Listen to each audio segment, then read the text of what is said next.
सुनीता जी आपके फरमाइश पर प्यारा सा रिंगटोन लेकर आए हैं। ध्यान दीजिएगा, यदि आप लोगों को भी किसी अन्य नाम का रिंगटोन या शायरी सुनना है तो नाम लिखे कमेंट करें। तो चलिए सुनाते हैं प्यारा सा रिंगटोन को।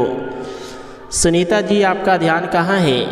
आपकी पापा जी का फ़ोन आया है, कृपया फ़ोन उठाकर बात कर लें, वरना आपकी पापा जी नाराज़ हो सकते हैं। बहुत ही ज़रूरी बात करना है उनको।